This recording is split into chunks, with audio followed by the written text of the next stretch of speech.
Congolais, c'est que RDC allait représenter comme d'habitude. Na PCB nous vote encore une fois, na souhaité nous bon week-end.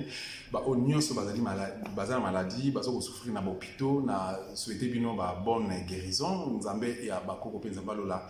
Bazali pe bazo par na bino na s'incliner libukolo, to pe libosa ba mémoire ya bandeko bazali ba victime ya assassinat, ba massacre, to pe ba génocide na est ya mboka na biso Congo démocratique. Pe na mettre en garde entre guillemets, mais c'est Chilombo pour na sale comportement, na sale jeu, ou azo ko jouer na bimema démocratie, tout bien na Rwandais pour na ko faire chier ba Congolais na kati ya mboka na bona. Numéro politique de na zalinga moti na zalina prophète Benjamin Kawanga zali moko ya ba combattant ya liberté na kati Congo démocratique, azu moi spiritualité, ben inspiration pour Mugimbango, alvi atie ya mona kati ya komba. Mais ça on na même sur na numéro politique à l'élo. Prophète na question. Mbote mingi kwa ngai, Josta, mbote na bandi konyoso, bazola na biso partout, upamboma, Zambi Tata, Zambi Akolois, ou yatinda Simo Kimbango, ou yatinda Benjamin Kawanga, azali elongo na biso po elongo eza biso. Voilà, merci beaucoup. Émission Vérité 243 na 2 statistiques à livre ouvert. Avant de quota, dans le sujet d'actualité, prophète Benjamin Kawanga, ça on dit pour le ministre.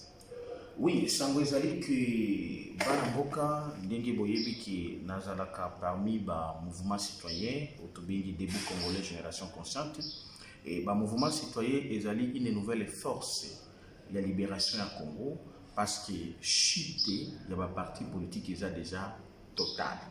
Et en gros Jean Betata à partir le 30 juin 2015 il m'a inspiré après avoir tout bima na manifestation en janvier 2015 il y a ba force commune à Maluku où il va te belé na bosani yango ata aucune manifestation aucune reconnaissance na bandeko nyonso oyo ba boma bango lokola ba taba ndenge ba koma ko benga bango moko ba taba ba boma biso en janvier 2015 à partir de cela où j'ai eu l'inspiration à travers ma recherche divine pour nanaya kosala na elongo na ba congolais mususu mouvement citoyen to bien des congolais génération consciente.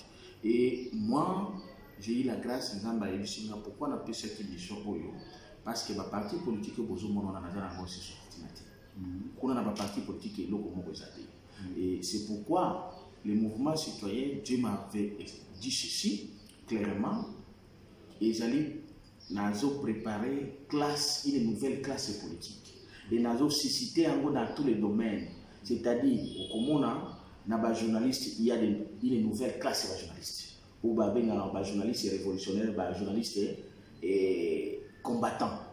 Na classe, na ba parti politique, ba tebele toujours na ba mouvement citoyen, toujours na quatre parti politique. Ba longwa, mais ko sala ba mouvement citoyen, des salaires mais que comme moko na ba mouvement citoyen ba bengi yango les groupes les ingénieurs, ba proposer ba organiser une grande manifestation. Mokolo ya le 27 janvier où ils allaient lundi manifestation wana ezali pona kokende na ambassade ya Rwanda, République rwandaise, République de tous dirigée par Kagame na ba collaborateurs na bazana kati ya Congo pour kokende kosenga ambassade wana ekangama ekangama pamba te ambassade wana ezala tina te ezala ouverte na kati ya Congo. Pour deux raisons principales.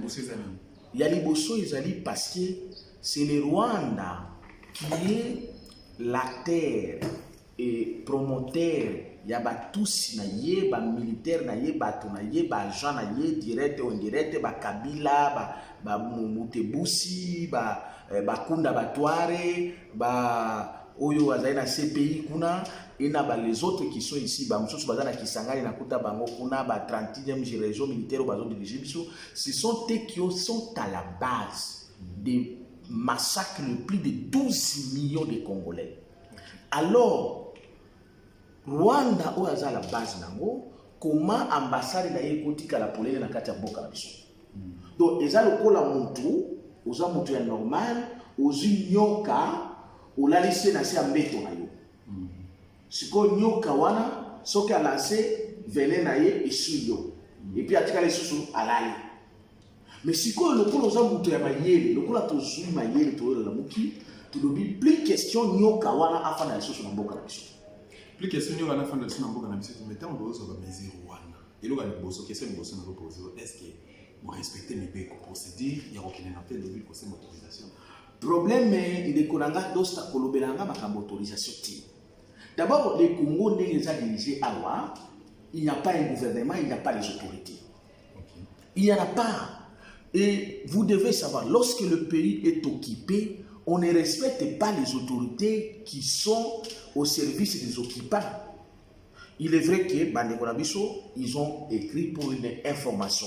Mais moi, Benjamin Kawanga n'a pas comme la gentilité. Non. Pourquoi? Je ne peux pas parce qu'il n'est pas une autorité pour moi. Voilà, c'est une autorité des occupations. Quand même autorité wana. Bakomeli bango, oui. Pour l'information. Ba informer bango et l'information ils allaient wana ba papa tant ba yeko déposer au accusé de réception, c'est l'information. Il n'y a pas d'autre procédure. Ba comme tout ba la couloir ils allaient technique, il y a qu'on mettre biso sous l'esclavagisme. Oh il faut andima non, c'est une information.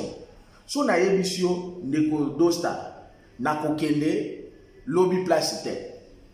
Mais la information soko ningi ça va okondima OK ça va o attend dignité mais le problème est là nos choses aussi yoki c'est ça que on veut dans le poto information mais il prérogative ni bocher na place ceux qui force de l'ordre se présenter police bobi qui non minimum soldat ou biso premièrement bazan information malamté la police na biso deuxièmement pour permettre na ba que nous parfois bazaba voir la stress tellement l'équipe salaire malonga té la difficulté ba aussi ba service commandé ba ordre mal donné tous ces puis tant zoya population ni mutu afuta est-ce que vous allez préparer votre bagage de fournini pour vous se protéger ou encore pour éviter le pire ndeko dosta premièrement ce tambo la ransa faut vous yebaki nzambe na moment oyo nzambe la rappelle tete nzambe azana côté ya bato bo de la Congo yeba ngo ndenge ka kubundela la Congo partout ici kozali ndenge ka ko kanisa la Congo ndenge ka ko sunga ka ba bundela Congo yeba ko zanza. Parce que Dieu, il est du côté de la vérité, il est du côté du peuple, de son peuple. Il n'y a pas un peuple que Dieu a choisi et qu'il avait choisi à ce temps, c'est plus que le peuple congolais. Mais le peuple congolais, c'est lui qui est éveillé. Oyaza a fongwami, oyaboui, parce que la Bible nous dit que mon peuple périt par manque de connaissance. Oyaza la connaissance. On a la connaissance, il y a qui faut pour la boca. Ça c'est un. Donc, il y a qui soit. Deuxième raison, aujourd'hui, il y a que Senga qui est ambassadeur de la fermée. C'est la mission, la menace, tentative, plan, il y a balkanisation, il y a beaucoup de choses. Oyo Salema, dans l'instrument, il y a Occident, les maîtres et âgés, Kagame, plus il va collaborer, il va élève, il va Zawa, il va Tshisekedi, il va Kabila, plan, il y a balkanisation, il y a Congo. Alors, nous, yo, basala kanaye relation ambassade de cause na mboka soki bino boya na relation malamu na mboka wana sur le plan même scientifique sur le plan politique mais on ne peut pas tenir on ne peut pas garder l'ambassade de la République rwandaise dans notre pays pendant que les Rwandais tous cherchent et menacent à balkaniser à prendre une partie de mon pays. Oh moi ma Bible moi en tant que chrétien vous en tant que chrétien la Bible me dit ceci.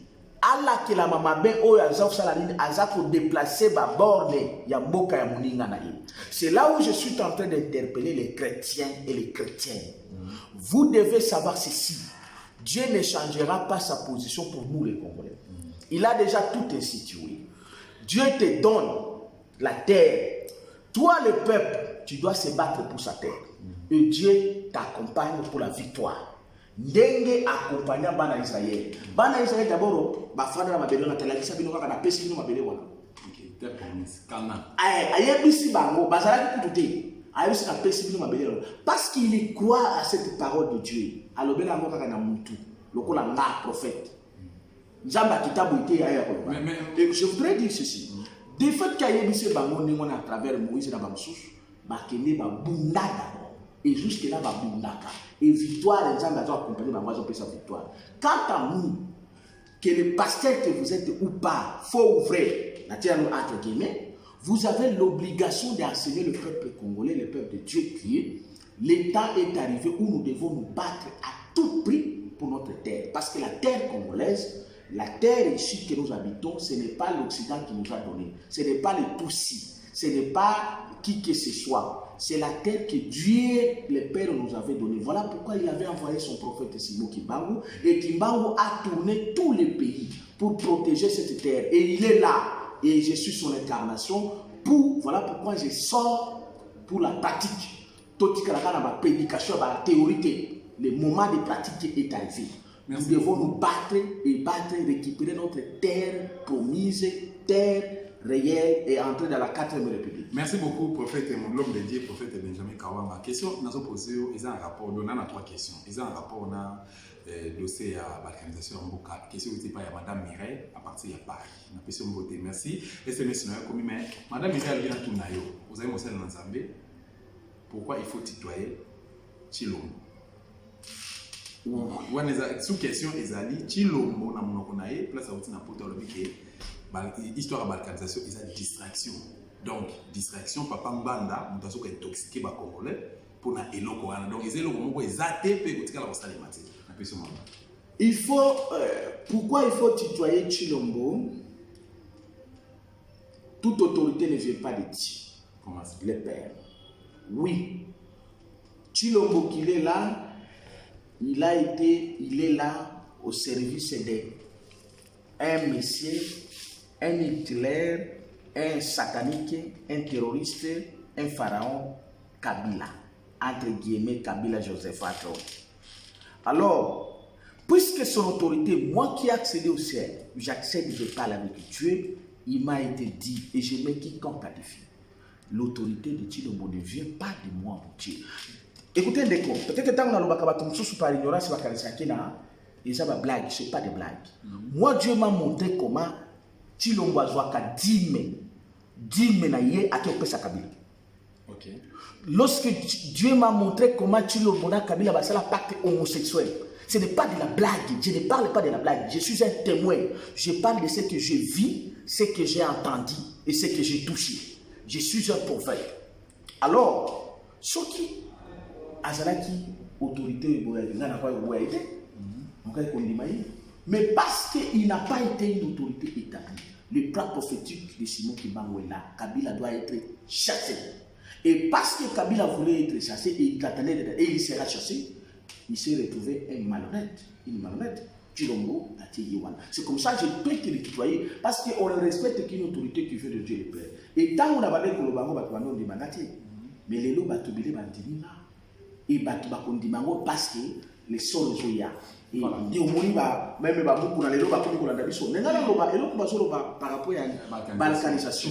Oh, les Koana, Batika, mon frère là, je le félicite. Je toujours dit. Qui est ses frères? Les frères Rwanda ou papa par rapport à l'âge, mais je l'appelle frère en tant que Congolais, parce que je suis prophète dans la je suis Mkolo même d'être là quand je suis dans la dimension prophétique, voilà, mais en dimension divine, dimension humaine, à sa papa. Alors, Azali, Moutoyo Azwa, grâce au Wana Yako éveillé, peuple congolais bien avant. Ce qui est balobi qui Ngwanda Ndaza ko prostitué partout.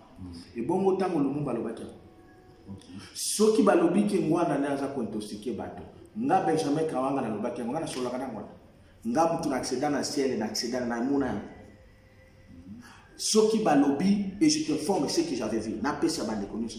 Le ciel m'a montré ceci. Et d'ailleurs, même pas Koutunga. Nako bengiro Koutunga, le plan place na fanda. C'est le moment à Sambela. Aïe, Goumonanga. Alors, le prophète a dit, na moni carte géographique na biso Mboka, et ça fondrait, après seconde, ils ont dit à Bonos. Je le dis oui, c'est ce qui va se passer. À mon avis, notre mi balé c'est wana. Abi na moni notre mususu ba miminga na IDPS. Ba ibisinga kota na ndakwa. Akoti akomi de pesa akoti porte za poli ba bisinga kota abi akoti kokota na lupango ile pesa wana amoni ba mire nyoso za kotoboka batu nyoso bakimi ba bi na mata akoti na ndako wana ya itaja amati kuna likolo akoti kaka mwana moko muke afandi na se ya mesa ya ndako wana abi papa ngana yibi kutu makambo wana te nini tofana na lupango moko na ekutuna nga prophète ngi kolobane na say oui. C'est ça des makambo et ça là.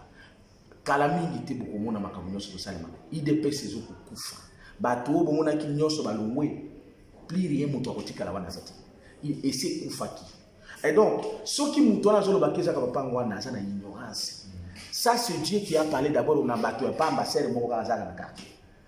Alors, je lui ai donné l'interprétation. Et je lui ai dit, bien enfant, mais les lots qui a lobby que papa Ngwanda Diazana, et bongo c'est quoi cardinal? Cardinal Ambongo. Il n'y a pas une église qui est la mieux formée que l'église catholique. Même si à un moment donné, ils ont la très très peu dans Makamambo. L'église catholique, c'est l'église la mieux formée. Et la mieux informée. Lorsque l'église est allée, l'église a une représentation partout. Alingi Kolobake, ba prêtre au babuma bango na est, ba kufa pamba. Ba tunyoso babuma bango na est pour lutter contre la balkanisation, ba kufa pamba. Moutouana au bazolo bandeng wana ezali ignorance, et l'ignorance c'est qui amène la mort. Mais heureusement pour nous, à taba tikali kombe ba na ignorance, mais biso toza éveillé, ngana yo na papa ngwana batu mususu to ko libérer mboka. Mais il y a aussi pasteur qui Ekofo oyo a dénoncé que le moka bongo en dehors à pasteur Okoko Ekofo papa leki ya ba Félix na komba pasteur mokuna. Ah ça lo ba yango bikolo nyonso. Mais exactement mokolo ya pasteur Ekofo, j'étais moi-même là-bas na messe wana. Où pasteur David Ekofo que je salue avait démontrer comment les plans balkans. Ça, et si quand on a contre Nani, révérend Oyazalelo, le président SSI, comment organiser qu'ils sont sous messe à les 16, n'a pas criminel, wana, ou ba menacaka David Ekofo mort, à qui organiser ba sous messe, kaka na centenaire wana. C'est des crimes. Comment l'église est protégée et protester contre les pasteurs? Parce que les pasteurs Ekofo, si aujourd'hui il vit à l'étranger, à cause de vouloir révéler la vérité. Et ceux qui mouton à zolo baké et makama balkanisation eza lukuta. Mais pour na nini batu ya Kabila na Kabila ba menacer que banga ba boma passer les coups. Parce qu'il a dit la vérité. La vérité blesse. Heureusement, l'incarnation de Simon Kimbangu est là, que personne n'a pas le pouvoir de me toucher. Na lika lobagouye. Et ça batu wana ne eza chilo moté azo biso qui est toujours distraire batu. Non. Ou bien papa ngwana na batu ba distraire batu. Non. Yende aza na mission ya ko distraire ba Congolais, ko faire endormir ba Congolais, ba la parce que Kabila nde aza na kati na ye aza ko agir na kati na ye. Voilà les sabiso ba Congolais.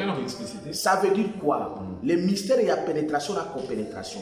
Acte sexuel, acte homosexuel bango basala ye na Kabila. Et ça dit que c'est Kabila nde azo agir na kati na ye. Ce qui fait que makambo oyo Kabila fallait sala yenda do sala ngo pona ko endormir ba Congolais. Si ko ba Congolais baza avec bazo monaka ndeko na biso muluba, ndeko na biso tel. Mais regardez, ndenga zo kene na bango, azo ko amema bango nini makambo oyo banini. Yo moko monaki même na Londres, bandeko uto ba yaki ba fanatique ba yaki ko ba bi ndeko na biso za bongo te. Quand il a commencé à leur dire que non, Banyamorenge soit disant Banyamorenge ba Congolais, bango moko ba situki. C'est pour dire quoi? Boyoka prophète Azoïb Sabino. Moutobo mona kaïti lombo. En réalité, l'homme c'est l'esprit. Nous autres, mais l'esprit naïe, il n'y a plus rien. C'est un homme mort. Il est déjà mort. C'est comme ça, je le dis et je le déclare. C'est un homme mort. Quand le prophète Benjamin Kawanga disait que non, tu l'as blague. Mais oui.